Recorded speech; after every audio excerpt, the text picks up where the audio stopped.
जी अस्सलाम वालेकुम। मैं हूं अवैस सलीम और आपने अगर अभी तक इस चैनल को सब्सक्राइब नहीं किया तो कर लीजिए ताकि ये गुफ्तगू आइंदा भी आप तक पहुंचती रहे। आज थोड़ी सी गुफ्तगू कर लेते हैं जो ये नए लोकल बॉडीज बिल का एक मामला चल रहा है सिंध में।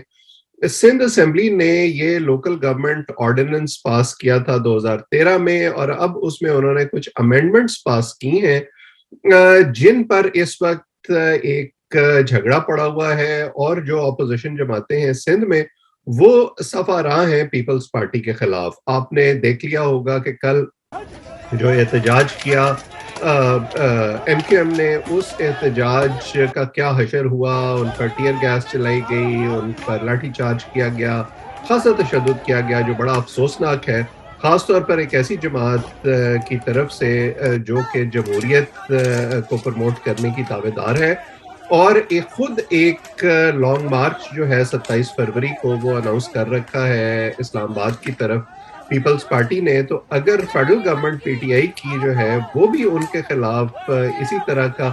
तर्ज अमल इख्तियार करे, उन पर लाठी चार्ज करे, उनको लॉन्ग मार्च ना करने दे, एहतजाज ना करने दे, तो उनको कैसा फिर इस पर फील होगा। अब आते हैं इस तरफ के जो ये झगड़ा है ये है किस बात पर। जैसे मैंने कहा कि ये जो अमेंडमेंट्स पास की गई हैं, आपने देखा कि जो लोकल बॉडीज का पिछले इलेक्शंस हुए थे सिंध में और ख़ास तौर पर जो देही सिंध और शहरी सिंध का तनाज़ा है एमक्यूएम और पीपल्स पार्टी के दौरान के दरमियान, उसमें ज़ाहिर है जो प्रोविंशियल गवर्नमेंट है वो पीपल्स पार्टी के पास है, शहरी हुकूमत कराची की एमक्यूएम के पास थी, वसीम अख्तर उनके मेयर थे और पूरा टेन्योर जो है वो गुजर गया इस कॉन्फ्लिक्ट में, इस तनाज़े में कि जी प्रोविंशियल गवर्नमेंट जो है वो पूरे इख्तियार नहीं दे रही कराची की शहरी हुकूमत को। और कराची ज़ाहिर है पाकिस्तान का बहुत बड़ा शहर है, 2.5-3 करोड़ की आबादी है उसकी, अगरचे सेंसस में जो नंबर है वो निस्बतन कम है, लेकिन वो एक तरह से लाइफलाइन है पूरे पाकिस्तान की शहर। वहाँ पर जो सहूलतें हैं जो शहरी हुकूमत को मुहैया करनी चाहिए, जो सर्विस डिलीवरी करनी चाहिए, जब तक वो नहीं कर सकेंगे, वो निज़ाम बेहतर नहीं होगा, तो फिर उन लोगों का जो गम गुस्सा है हुकूमत के खिलाफ वो भी बढ़ेगा। और जाहिर है फिर शहर जिस तरह से अनमैनेजेबल हो गया है, वहाँ पर जिस तरह से ये कचरा कुंडियां हैं, वहाँ पर जो ट्रांसपोर्ट के हालात हैं, जो सेहत के हालात हैं, ये तमाम मसाइल जो हैं वो मजीद बढ़ेंगे। सो अब जो अमेंडमेंट्स उसमें उन्होंने की हैं, बजाय इसके कि वो अपने पिछले तर्ज अमल पर कुछ एक तरह से रिव्यू करते, उसको बेहतर करते, उन्होंने क्या किया है कि इस इन अमेंडमेंट्स में जो ताज़ा तरीन है इस वक्त, उस पर उन्होंने जो थोड़ा बहुत फाइनेंशियल इख्तियार शहरी हुकूमतों के पास था वो भी सूबाई हुकूमत ने वापस ले लिया है। फिर जो अस्पताल हैं शहरी हुकूमत के ज़ेर इंतज़ाम, उनको भी सूबाई हुकूमत वापस ले रही है। और एक और बड़ा कंट्रोवर्शियल जो क्लॉज उन्होंने उसमें शामिल किया है वो ये है कि जो मेयर का इंतखाब होगा वो सीक्रेट बैलेट से होगा, जो इससे पहले शो ऑफ हैंड से होता था, यानी खासा ट्रांसपेरेंट वो मामला था और उसमें जो हॉर्स ट्रेडिंग थी वो नहीं हो सकती थी। अब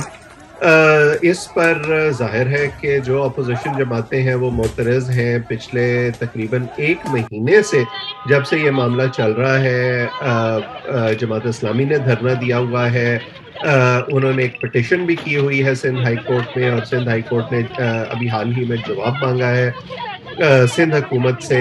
फिर एमक्यूएम ने भी इसके खिलाफ तकारीर भी की हैं और अब उन्होंने मुज़ाहरा भी किया जो आपने देखा। अगरचे मैं समझता हूँ कि मुज़ाहरे की तारीख और उसका मकाम जो है उस पर थोड़ी सी नज़रसानी एमक्यूएम को भी करनी चाहिए थी, क्योंकि पीएसएल शुरू हो रहा है और जो ऑप्टिक्स जिस तरह के जाने थे इस किस्म के एहतजाज के नतीजे में शायद वो मुनासिब ना होता, लेकिन अगर उन्होंने कर भी लिया था तो बुनियादी जो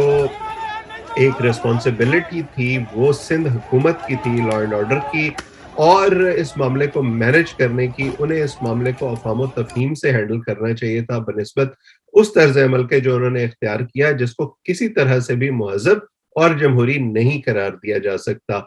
एक सवाल यहाँ पर सिंध हुकूमत के लिए भी खड़ा होता है कि पिछले इतने बरस से जो बिला शर्कत गैर अब तकरीबन तीसरा टेन्योर उनका चल रहा है सिंध की हुकूमत में क्या वो हमेशा जो उनका एक पावर बेस है इंटीरियर सिंध में उसकी बुनियाद पर सूबे को चलाते रहेंगे? क्या सर्विस डिलीवरी जो है या वो लोग जो उनके सियासी मुखालिफ हैं या उनके नज़रियात के साथ इत्तेफाक नहीं करते, ख़ास तौर पर शहरी सिंध में, क्या वो उनको उनके हकूक़ से महरूम ही रखना चाहते हैं? क्या जो एमक्यूएम के लोग हैं जिन्हें इस वक्त एक महरूमी की कैफियत है वो अल्ताफ हुसैन के मंजर से हटने के बाद खुद को डिसएनफ्रेंचाइज्ड महसूस करते हैं क्या ये एक तरीका नहीं हो सकता कि आप उनको गले लगाने की कोशिश करें आप उनकी महरूमियत दूर करने की कोशिश करें अगर आप अपने आप को एक अल्टरनेटिव के तौर पर उनके सामने पेश करना चाहते हैं बजाय इसके कि आप उस गम गुस्से में मज़ीद इज़ाफ़ा करें इस तरह के इक़दामात से और पूरी जो ताकत है, पूरा जो कंट्रोल है, वो उसका इर्तिकाज़ करने की कोशिश करें सूबाई हुकूमत में। इस तरह से तो कोई जमहूरियत नहीं चल सकती जब तक आप उसको डिवॉल्व नहीं करेंगे। जो पीपल्स पार्टी ने अपने दौर में 18वीं तरमीम मंज़ूर की थी, उसका भी बुनियादी नुक्ता यही था कि ताकत जो है वो नीचे तक जानी चाहिए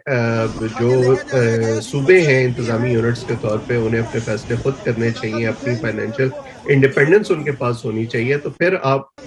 यही इख्तियार जो है वो लोकल गवर्नमेंट को देने को तैयार क्यों नहीं है, शहरी हुकूमतों को देने को तैयार क्यों नहीं है? तो मेरा ख़्याल ये है कि बिलावल भुट्टो साहब और सिंध की हुकूमत जो बड़ा चैंपियन करती है इस कॉज़ को कि उनका तर्ज़ अमल हमेशा जमहूरी रहता है और वो जमहूरी कदरों को परवान चढ़ाते हैं। उन्हें अपने इस तर्ज़ अमल पर थोड़ी-सी नज़र-षानी करनी चाहिए वरना ये जो एक सेंटिमेंट है, ये कॉन्फ्लिक्ट जो बन रहा है, ये मज़ीद बढ़ेगा और इसका फ़ायदा जो है वो किसी को भी नहीं होगा। इवन आने वाले इलेक्शंस में मैं समझता हूँ कि पीपल्स पार्टी को भी इसका नुकसान होगा।